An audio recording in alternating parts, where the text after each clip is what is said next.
नमस्कार, आप देख रहे हैं मारवाड़ बुलेटिन। सभी को चंद्रमोहन कल्ला का राम राम ने घनी घनी खम्मासा। दोस्तों, देश में बदल रहा सियासी मिजाज। जैन जी का युवा राहुल गांधी की ओर मुड़ने लगा है। क्या बदलेंगे राजनीतिक समीकरण? क्या ताकतवर प्रधानमंत्री नरेंद्र मोदी जी का साथ युवा मतदाता छोड़ने लगा है? यही सवाल लेकर आज हम आपके विचार जानने आए हैं। दोस्तों, देश की राजनीति में एक बार फिर बड़ा सवाल खड़ा हो रहा है। क्या युवा मतदाताओं का एक नया वर्ग विपक्ष की ओर बढ़ रहा है? क्या जैन जी युवाओं की फौज में भी राहुल गांधी के प्रति रुझान बढ़ा है? कम से कम प्रयागराज में हुए कार्यक्रम में जो युवाओं की भीड़ उमड़ी, उससे तो यही संकेत जा रहा है। जंतर मंतर के आंदोलन में खुद राहुल गांधी नहीं गए, लेकिन सड़क से संसद तक उन्होंने युवाओं के लिए लड़ाई लड़ी। आज भी वे संसद इसीलिए नहीं चलने दे रहे कि जंतर मंतर में गोली किसके कहने पर चलाई। गृह मंत्री अमित शाह सदन में आकर जवाब थे। गृह मंत्री सदन परिसर में मौजूद रहने के बाद भी लोकसभा व राज्यसभा में नहीं आ रहे। वे ये जवाब तक नहीं दे पा रहे कि गोली किसने चलाई, क्यों चलाई। शाह की ये जिद से युवाओं में ये बात घर करती जा रही है कि देश के गृह मंत्री शाह ने युवाओं के आंदोलन को कुचलने के लिए गोली चलाई है, इसलिए सदन में आकर जवाब देने से कतरा रहे हैं।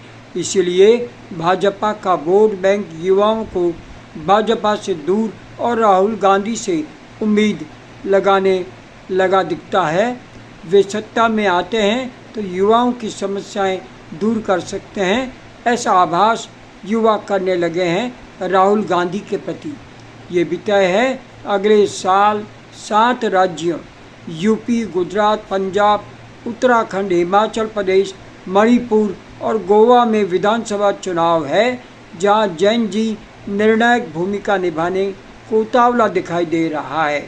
दरअसल दिल्ली के जंतर मंतर के आंदोलन और बिहार के बांदीपुर और एमपी के दतिया उपचुनाव में भारतीय जनता पार्टी की हार में जैन जी का बड़ा रोल सामने आया है। युवाओं ने घरों से निकलकर भाजपा प्रत्याशी के विरुद्ध मतदान करके अपने इरादे जाहिर कर दिए।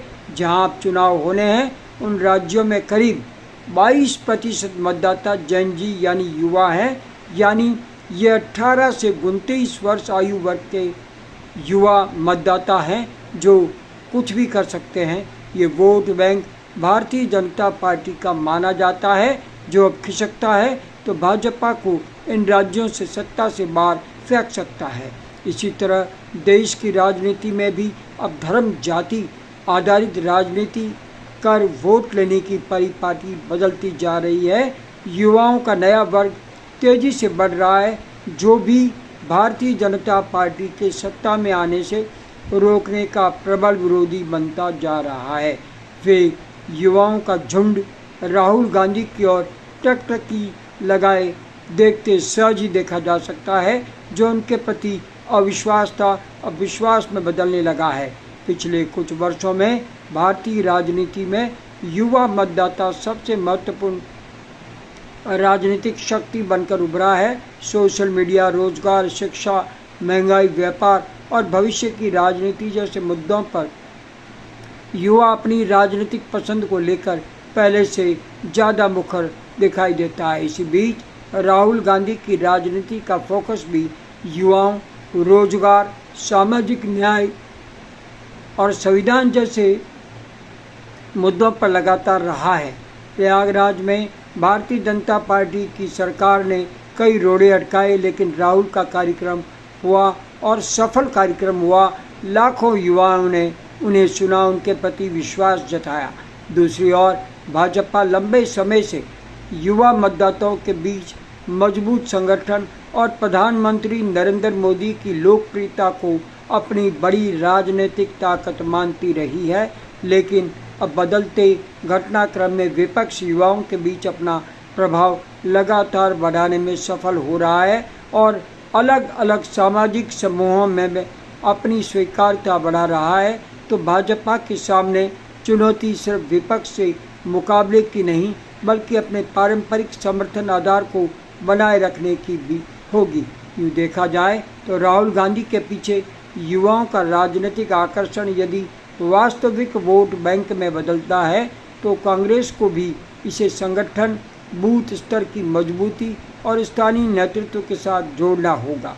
सिर्फ सोशल मीडिया की लोकप्रियता चुनावी जीत में बदल जाए ये जरूरी नहीं।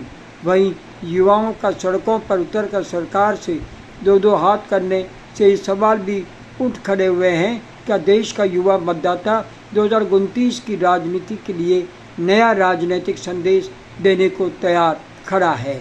अलग अलग समुदायों के युवा पारंपरिक राजनीतिक ध्रुवीकरण से बाहर निकलकर नए विकल्प तलाश रहे हैं, और अगर ऐसा हुआ तो क्या राहुल गांधी विपक्ष की इस नई राजनीतिक ऊर्जा को वोट बैंक में बदल पाएंगे, या भाजपा अपने संगठनात्मक ताकत और राजनीतिक रणनीति के जरिए इस चुनौती को फिर मात देगी।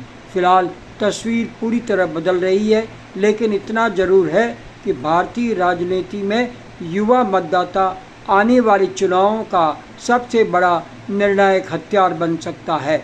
अब नज़र इस बात पर होगी कि यह सिर्फ राजनीतिक चर्चा है या आने वाले चुनाव में वास्तव में इसका असर दिखाई देता है।